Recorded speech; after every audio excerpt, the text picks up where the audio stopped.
Good evening everyone, welcome at captain Batra classes private limited. तो guys as you know my name is Ramashree Rai और आज मैं आपको discuss करूंगा स्पोकन इंग्लिश क्लासेस के लिए। तो कमाल की बात है कि आज के परिवेश में everyone wants to become a good speaker, means हर व्यक्ति अच्छे से अच्छी इंग्लिश बोलना चाहता है।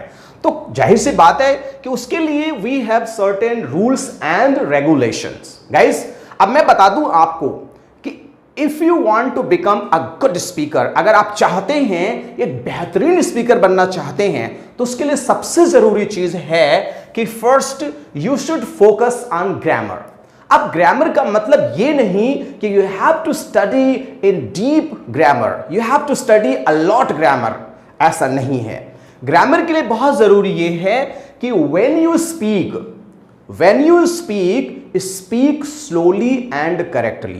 कहने का आशय यह है कि जब आप बोलिए तो आप धीरे धीरे बोलिए। अब ये how it is possible? Think then you speak. I am not saying as you are learner then keep on speaking very smartly like American, like Australian, like Britishers. ऐसा नहीं है कि आप बोलना धड़ाधड़ शुरू करिए। As a learner you should speak slowly. Do not speak very fast. And when you speak, take care of your grammar. अब ग्रामर की बात मैं करूं कि अगर if you talk about you are going to give an interview, अगर मान लीजिए आप कहीं इंटरव्यू देने जा रहे हैं, specially I would like to tell you कि मान लीजिए MNC मतलब होता है कि multi national company. I am giving an example कि मान लीजिए you are going for an interview and your interview is conducted for half an hour. मान लीजिए आपने इंटरव्यू दिया और आपका जो इंटरव्यू था वो that is for half an hour. तो finally I will tell you कि multinational companies they will give you handsome salary and they will provide you very good atmosphere. बहुत अच्छा वातावरण आपको देते हैं, बहुत अच्छी एटमॉस्फेयर देते हैं। तो definitely they need something. Suppose you gave your interview for half an hour, right? So for that what you have to do? कि definitely in half an hour they will check first of all your grammar. सबसे पहले वो क्या check करेंगे? वो आपकी grammar को check करेंगे। ये मैं आपको एक एग्जांपल दे रहा हूं, right? Near about suppose that कि you spoke near about half an hour, तो आधे घंटे में they will check your grammar and I will tell you that कि at least your grammar should be 98% correct. Getting my points? अगर आप आधे घंटे अंग्रेजी किसी के सामने बोल रहे हो, स्पेशली इन इंटरव्यू, तो इंटरव्यूअर विल जज योर ग्रामर। तो you have to take care of your grammar, speak slowly and correctly. Specially कम से कम मिस्टेक गाइज आपके टेंसेस में नहीं होना चाहिए, आपके first and second third form of the verb में नहीं होना चाहिए। गेटिंग? कम से कम कॉमन जिसे हम लोग ब्लंडर कहते हैं वो गलती तो बिल्कुल नहीं होना चाहिए। दैट इज नॉट एक्सक्यूजेबल, वो बिल्कुल क्षम्य नहीं है। ठीक है, अब ग्रामर को कैसे सुधारेंगे आप? तो for that definitely I will tell you later on कि टेंसेस में क्या मिस्टेक आपको नहीं करना है, टेंसेस में क्या प्रॉब्लम्स होती हैं। Later on I will tell you all this things, right? अब सपोज दैट कि you are fit according to their parameter and in half an hour you spoke English। आधे घंटे आपने अंग्रेजी बोला और आधे घंटे में आपने लगभग 98% आपका जो ग्रामर सही था वो एकदम सही था। अब बात आती है दूसरे की, तो definitely the second one is your pronunciation, आपका उच्चारण। तो the problem of pronunciation I think most of the students have। उच्चारण की प्रॉब्लम लगभग सभी बच्चों में है। As I take class and I just feel कि most of the students they commit mistake in pronunciation। अब जैसे मानकर चलिए कि अब आपने आधे घंटे में 98% आपका ग्रामर रिक्वायर्ड है, तो at least I am telling you guys 95% your pronunciation should be correct। अगर आपका pronunciation 95% नहीं है तो simply frankly, smartly, you will be rejected. तो अब बहुत जरूरी है कि अब क्वेश्चन इज दिस कि अब हमने कह दिया कि इंप्रूव योर प्रोनाउंसिएशन। बच्चा तुरंत पूछेगा sir how can I improve my pronunciation. तो मैं आपको बता दूं कि प्रोनाउंसिएशन को बेहतर करने के लिए बहुत सारे आपको टेक्निक्स मैं बताऊंगा और इसकी एक स्पेशल क्लास भी होती है फॉर 15 to 20 डेज की, वो भी मैं लूंगा। बट बेसिक बातें जो मैं आज बता रहा हूं you all have to follow. अब जैसे मान लीजिए कि आप बोलते समय, आपको मैं एक वर्ड लिख रहा हूं, ध्यान दीजिएगा। जैसे एक वर्ड है BREAKFAST, लिखा है ना। I will tell you maximum people pronounce it breakfast. मैं हिंदी में लिख दे रहा हूं तो और बेहतर समझेंगे आप। ज्यादातर लोग ये कहते हैं ब्रेकफास्ट। अब मैं आपको बताऊं it's incorrect. The correct pronunciation of this word is breakfast. अब देखिए जो फास्ट है हम इसको क्या कर देंगे, ब्रेकफास्ट। अब केवल सुन लेने से आपका ये प्रोनाउंसिएशन कभी नहीं सुधरेगा। Repeat it many times. Breakfast, breakfast, and make lots of sentences. Sir, please take your breakfast. Please have your breakfast. Right? इस तरीके से आप कई बार जब आप बोलेंगे तो ऑटोमेटिकली आपकी प्रोनाउंसिएशन अच्छी हो जाएगी। राइट? तो definitely you have to take care of your pronunciation. When you speak, first you have to take care, you know well, your grammar, and at second level you have to take your pronunciation. And if your pronunciation is not up to 95% correct, so guys, nobody will hire you. You will not be selected in SSB, you will not be selected in multinational companies. कोई भी आपको selection नहीं मिलेगा। तो I mean to say कि finally you have to work on your pronunciation. Pronunciation पे आपको खूब काम करना पड़ेगा। बेसिकली मैं एक चीज बता दूं, आप एटलीस्ट कम से कम इतना काम तो आप करना शुरू कर दीजिए, half an hour read in high tone. कम से कम आधे घंटे तो यार आप पढ़िए, और जब भी पढ़िए तो बोल के पढ़िए। Read in high tone, this will improve your pronunciation. I am telling you more than 60% your pronunciation will be improved if you read may be English newspaper, may be you read in English magazine, maybe you read any story books, but read in high tone. आप उसको जब भी पढ़िए तो बोल करके पढ़िए। And this is my personal experience, and I did it, and thousands of students followed this path and they improved a lot. And if you do, definitely you will also get improvement. Okay. अब let me come to your fluency. Normally, suppose your grammar is very good and your pronunciation is very good, then they will check your fluency. जहां भी आप कहीं interview देंगे, जैसा मैंने पहले ही बताया कि अगर if you are in interview and your interview is for half an hour, then definitely they will check your grammar as well as your pronunciation and then later on your fluency. अब I will tell you guys कि if your grammar will be good, then definitely your confidence level will be high. जैसे for an example कि if I'm speaking या if anyone is speaking, right, and if he is committing many grammatical mistakes, and if anyone is pointing out here you are wrong, this sentence is incorrect, this sentence is incorrect, your confidence level will go down. And when your confidence level will go down, then definitely your speed will be interrupted. Getting?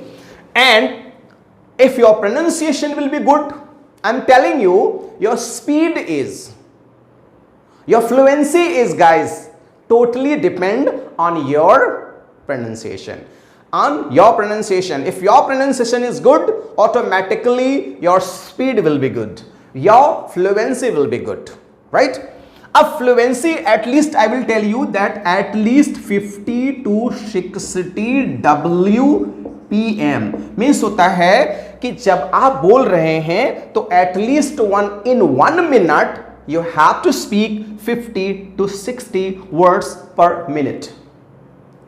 अब I will tell you guys कि कुछ बच्चे कभी कभी class में लेता हूं तो उसमें कुछ बच्चे क्या होता है कि स्पेशली कॉन्वेंट एजुकेटेड बच्चे जो होते हैं दे स्पीक वेरी फास्ट, तो फ्लुएंसी का मतलब ये नहीं होता, समटाइम्स पीपल थिंक कि फ्लुएंसी का मतलब इतना तेज बोलो अगला वाला को समझ में ही नहीं आए।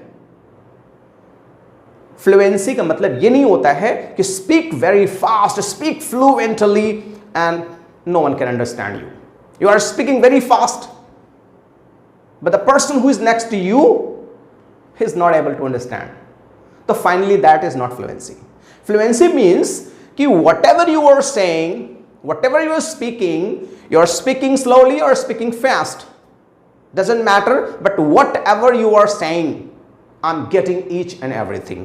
I hope guys आप मेरी बात को समझ रहे होंगे जो मैं कहना चाहता हूं, right? तो फ्लुएंसी के लिए बहुत जरूरी है 50 से 60 वर्ड पर मिनट आपका होना चाहिए, getting? और स्पीड का मतलब ये नहीं होता है कि हमेशा आप जल्दी जल्दी बोलें without thinking. I will tell you again one thing, I will remind you one thing कि speak slowly. If you speak slowly, definitely you will take care of your grammar, or you have to take care of your grammar.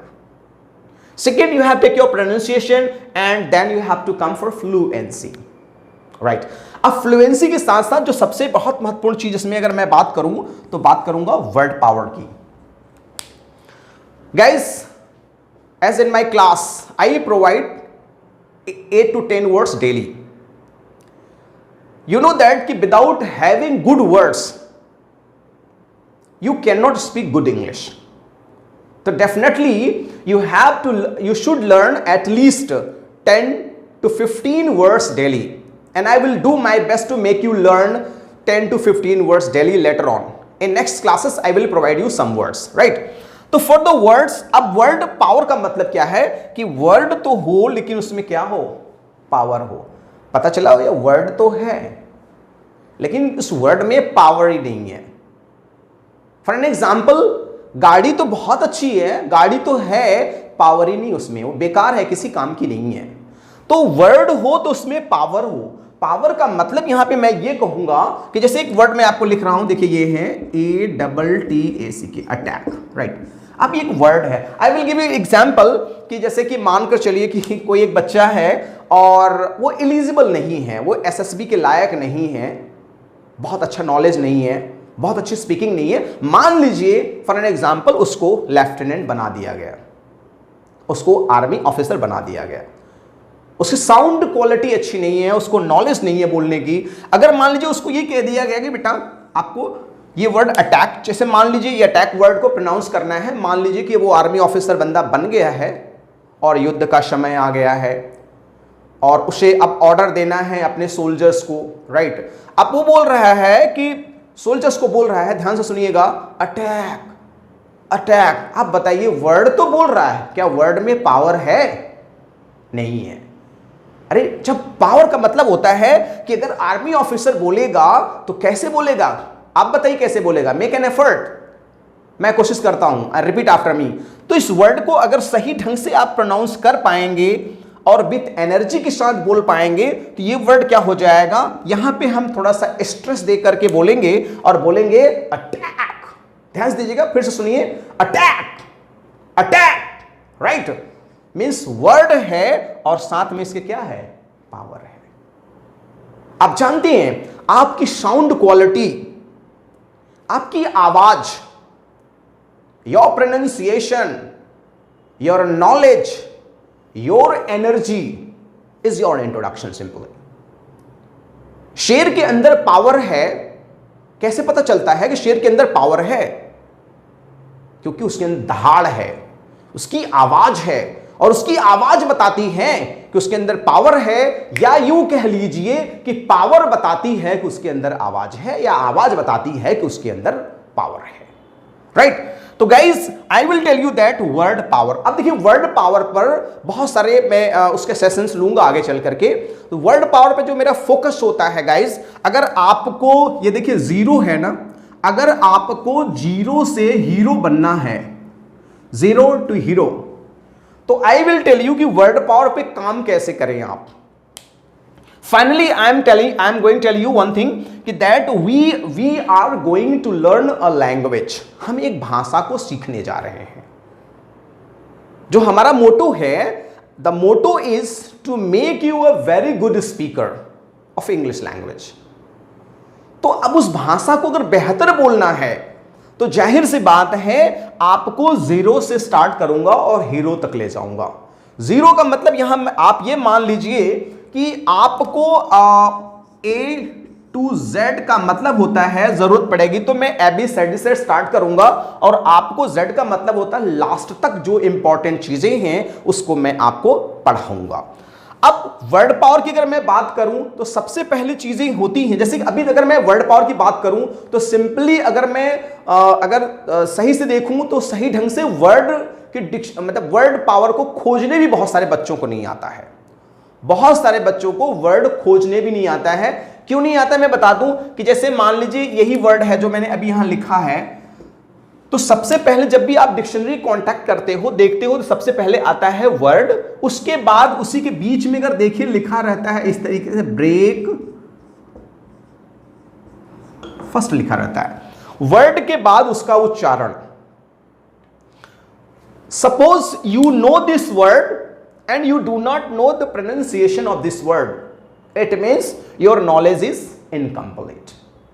And you know this word and you are able to pronounce this word but you are not able to explain or you are not able to judge कि ये word जो है verb है, मानकर चलिए ये verb है, noun है, प्रोनाउन है, एडवर्ब है, प्रीपोजिशन है, क्या है, आप उसको भी नहीं जज कर पा रहे हैं तो भी your knowledge will be incomplete. You are not able to explain this word. If anyone is asking what is breakfast, you are not able to explain, still your knowledge will be incomplete. You know this word and you are not able to use this word in a sentence, still your knowledge will be incomplete. So guys, so I will tell you that if you talk about word power, it's my humble request as well as order that whatever you know, suppose you have collected or you are aware with 500 700 words, first you refine all those words. क्या करेंगे आप? उन सारे words को refine करेंगे आप। Refine का मतलब क्या होगा कि रिफाइन कैसे करेंगे कि first you repeat all those words and try to make lots of sentences and try to talk to yourself. English बोलने के लिए मैं आपको बता दूं जो सबसे सरल तरीका है, जो सबसे बेस्ट मेथड है, जो मेथड को मैंने यूज किया, the same method I am telling you कि दैट टॉक टू योरसेल्फ। इस फॉर्मूले को आप अपनाइए कि टॉक टू योरसेल्फ, आप स्वयं से क्वेश्चन करिए, स्वयं से आंसर दीजिए। When you learn a word, definitely you set that word in a sentence. और वर्ड को सीखने का एक सबसे और अच्छा तरीका है कि वेयर एवर यू आर, जैसे मान लीजिए आज मैं यहां हूं तो definitely I should start searching कि what is this, this is a classroom, right, this is एक एसी है, देयर इज एन एसी, यहां पे एक देख लीजिए डस्टर है, अब this is a duster, make a lots of sentences with the help of this duster, right, this is a book, यहां पे एक बुक है, make a lots of sentences on this book. Suppose you are in kitchen, आप kitchen में हैं तो start searching meaning of all house hold articles. अगर आप घर में हैं, किचन में गए हैं तो डेफिनेटली जो भी चीजें किचन में रखी गई हैं, जो भी चीजें हैं, जैसे धनिया है तो धनिया को इंग्लिश में क्या कहेंगे, simply it will come in your mind. ओ धनिया को तो कहीं पढ़ा था यार, लेकिन याद नहीं आ रहा, शायद कोरिएंडर कहते हैं, राइट। अरे यार हींग रखा है घर में, उसका क्या होगा, दैट इज एस्पर्टिडा है, राइट। अब घर में लहसुन रखा है तो गार्लिक। बहुत सारे वर्ड्स को आप जानते हैं but you have to set on your टंग।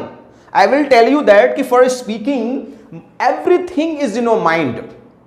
बहुत सारे बच्चे आते हैं ना क्लास में, कहते हैं सर मेरी एक प्रॉब्लम ये है इंग्लिश में। Many students come to me and they ask कि सर ये मेरी प्रॉब्लम है, सर मुझे अंग्रेजी खूब समझ में आती है, sir if you speak I will understand very well, I understand each and everything but I am sorry sir I am not able to speak.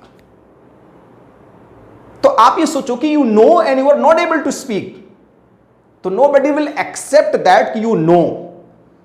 For this it means कि you know each and everything, you know all the words, but you are not able to speak. For that, what you need? Definitely you need practice. If you start speaking what is right or wrong, that doesn't matter. बिल्कुल मत सोचिए कि right है या wrong है, ये क्या है, doesn't matter. तो गाइज वर्ड पर आपको जो कुछ भी अभी तक I am telling you, later on I will start giving you words और I will make you to learn. मैं आपको वैसे ही वर्ड लर्न कराऊंगा, आपको यह फील ही नहीं होगा कि आप मेरे क्लास में हैं। जैसे मैं कहूं वैसे बस आप करते जाइए। मैं अगर एक वर्ड को बोल रहा हूं रिपीट 5 टाइम्स, जैसे ये वर्ड है ना आपका, देखिए ये है ब्रेकफास्ट। अगर ब्रेकफास्ट बोलते थे आप, मैंने कहा नहीं this is not breakfast, this is a breakfast. अब मैंने बोला कि बेटा इसको repeat 5 times, guys repeat 5 times, 5 बार दोहराइए। मैं अगर 5 बार कहूं तो आप इसको 20 बार दोहराइए, और नहीं 20 बार तो कम से कम 5 बार तो बोल ही डालिए। आपको ये फील होगा कि you are seated in my class and you are enjoying with my class. Getting my points? तो गाइज लेट्स गो अहेड। तो अब देखिए वर्ड पावर पर बहुत सारी बातें हैं। वर्ड पावर में एक चीज बता दूं आपको, वर्ड पावर के लिए और क्या करें जिससे आपकी वर्ड पावर बहुत अच्छी हो जाएगी। And I followed this path and I learned a lot. I will tell you and please do you all, right. मैं आपको बताऊं कि सबसे जरूरी चीजें हैं कि आप सबसे पहले बेसिक बातें बता रहा हूं आपको, और यही करिए स्टोरी। और जिन बच्चों का बेसिक वर्ड पावर अच्छा है, कंफर्टेबल है, वो बच्चे न्यूज़पेपर ले लें, राइट। देखिए दो students who are weak in English, जो बच्चे कमजोर हैं, वो स्टोरी से शुरू करेंगे। अगेन आई एम रिपीटिंग, जो बच्चे कमजोर हैं वो स्टोरी से शुरू करेंगे, और जो बच्चे थोड़ा सा बेटर हैं, दे फील कंफर्टेबल, वो न्यूज़पेपर से स्टार्ट करें। But I will suggest you कि अगर आप even if you are good at words, still you start from story. क्या करिए आप उसको कि फर्स्ट थिंग दैट, कि मैं आपको पहला पॉइंट बताता हूं क्या करेंगे आप। पहली चीज तो आपको साइलेंट रीडिंग करनी है। क्या करनी है? Silent reading. साइलेंट रीडिंग करने के बाद, मान लीजिए मैं न्यूज़पेपर की बात कर रहा हूं, आपने एक पैराग्राफ को सेलेक्ट कर लिया। देखिए ध्यान दीजिएगा मेरी बात को, एक पैराग्राफ को आपने सेलेक्ट कर लिया, और आप साइलेंट रीडिंग करते समय एक काम करेंगे कि जो जो वर्ड्स आपको नहीं आएगा, you will underline these words. Guys, do it 2 or 3 months. I'm quite sure 100% it will help you to make you learn. अब देखिए क्या करना है कि आपने पहला काम आपने किया silent reading, you underlined all difficult words. अब क्या करिए आप कि इसको आप क्या करिए, कैंची से काट डालिए। मेरी बात जैसे मैं कहूं वैसे करिए। कैंची से काटने के बाद क्या करिए, एक स्पाइरल बाइंडिंग वाली कॉपी आपके पास जरूर एक रख लीजिए, और spiral binding, this spiral binding copy में आपको क्या करना है, इसी को यहां पे कट करके ले आके यहां पे पेस्ट कर देना है। क्या करना है, जो आपने न्यूज कोड सेलेक्ट किया था उसको ला करके यहां पे आपको चिपका देना है। अब क्या करना है, ये जितने भी वर्ड्स आपने अंडरलाइन किया है, देखिए इन सारे वर्ड्स को आप यहां लिख डालिए। Getting me? जितने भी वर्ड आपने अंडरलाइन किया है, you right all these words. फिर उसके बाद इसकी इंग्लिश टू इंग्लिश, और फिर यहां पे मीन्स यहां पे इंग्लिश टू इंग्लिश लिखिए, और फिर यहां पे हिंदी। क्योंकि mostly students have a problem कि after searching any word English to English and then they have to search in Hindi, थोड़ी हिंदी लिख लेने से बड़ा संतुष्टि और बड़ा सुकून सा मिल जाता है, और ऐसा लगता है कि जैसे कि वाकई मैं वर्ड लर्न कर लिया हूं। फिर धीरे धीरे ये हैबिट आपको हिंदी वाली हटानी पड़ेगी, राइट। अब इन सारे वर्ड्स की मीनिंग आपने यहां पे लिख लिया, देखिएगा सेकंड प्रोसेस में। तो आई विल टेल यू कि जब भी हमें कोई पैराग्राफ्स नहीं समझ में आता है, अगर कोई पैराग्राफ हमको I am not able to understand, तो ये ज्यादातर जो प्रॉब्लम होती है कि you are not aware of mostly words. Maximum difficult words are painful for you, right. कई बार हम इंग्लिश न्यूज़पेपर स्टार्ट करते हैं पढ़ना, और 2 4 6 डिफिकल्ट वर्ड अगर सामने आ जाता है तो हम उसको रख देते हैं। एम आई राइट रॉन्ग? तो ठीक ऐसे ही, जैसे ही आपने इन सारे वर्ड्स को, ध्यान दीजिएगा, आपने लिख लिया। अब आपको क्या करना है, देखिए सेकंड जो आपका स्टेप था, दिस इज सेकंड स्टेप की आपने सारे वर्ड को लिख लिया। Getting my points?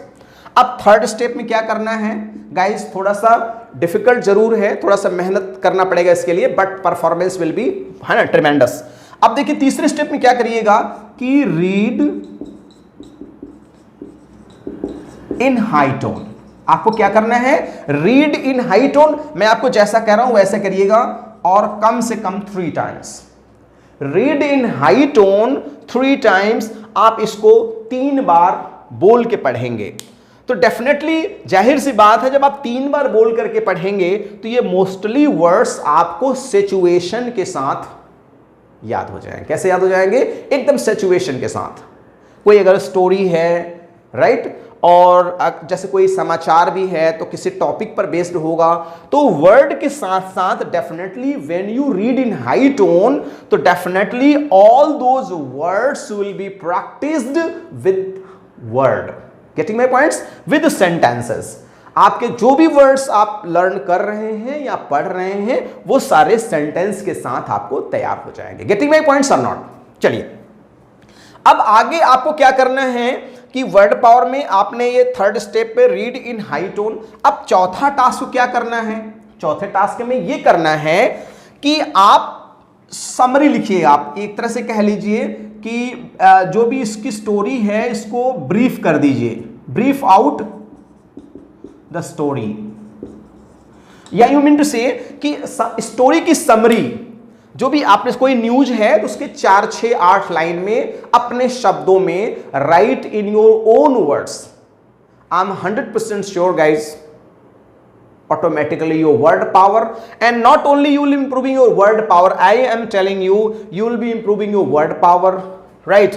Similarly you will be improving your grammar, similarly you will be improving, definitely when you will read in high tone, definitely the sentences will be written grammatically correct and your pronunciation will be good. At the same time your fluency will increase and at the same time your word power will be good. Guys, getting me what I am saying? तो word power learn करने का एक बहुत अच्छा तरीका है ये, right? चलिए अब आगे मैं आपको बताता हूं कि जैसा मैंने आपको वर्ड पावर डिस्कस कर लिया, अब थोड़ी सी बातें मैं करूंगा आपको बॉडी लैंग्वेज के लिए, right? Body language for speaking is very important.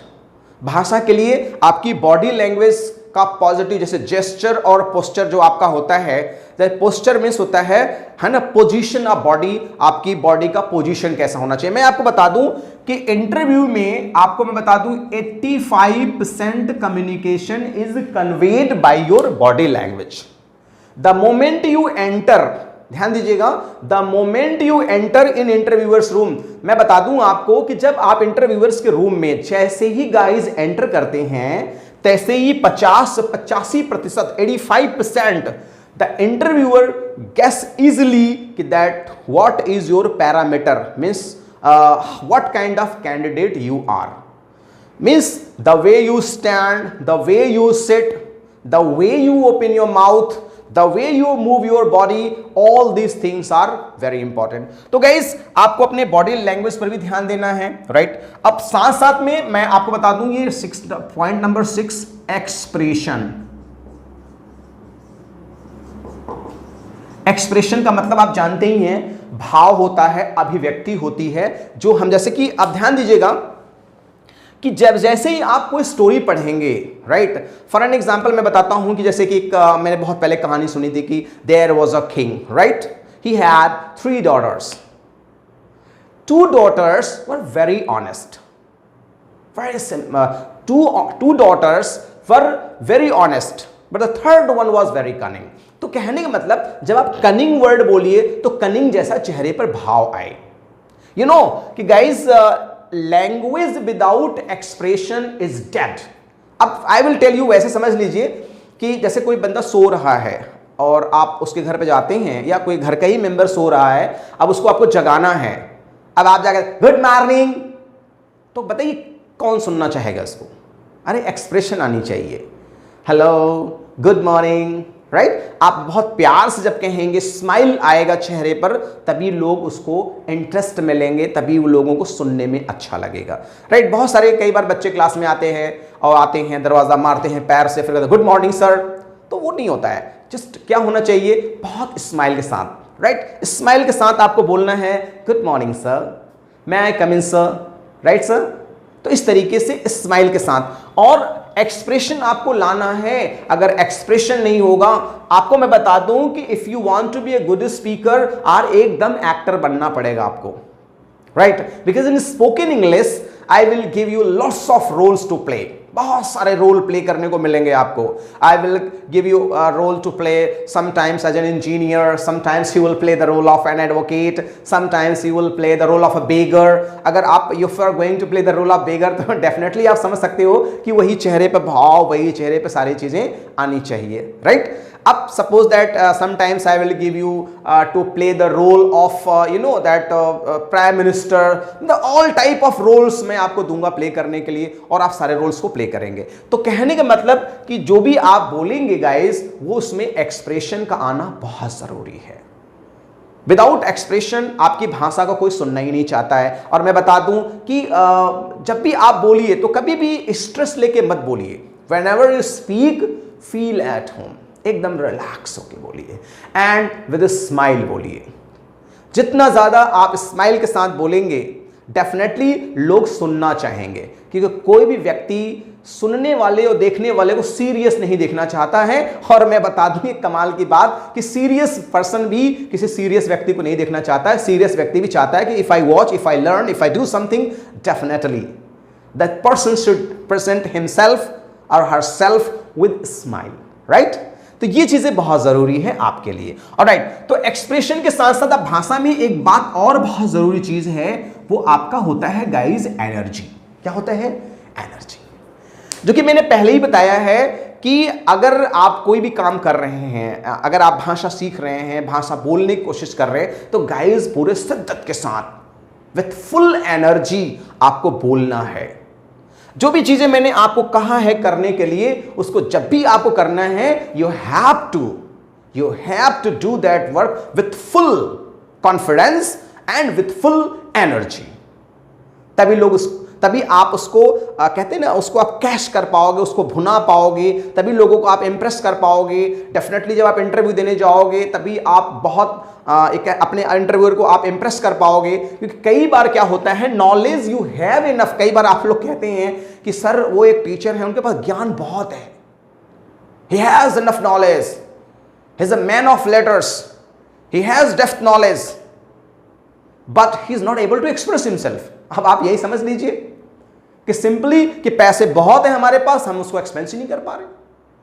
Similarly हमारे पास नॉलेज बहुत है, but I am not able to express my knowledge.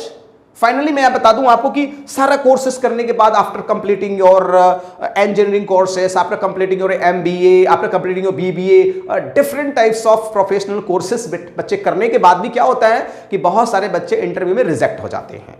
क्यों रिजेक्ट हो जाते हैं? Because in interview whatever they have learned, whatever they know, they are not able to express themselves. बहुत सारे बच्चे SSB में जाते हैं, they are very good, they are you can say if you talk about physical they are very good, but if you talk about communication they are not well, they are not able to express.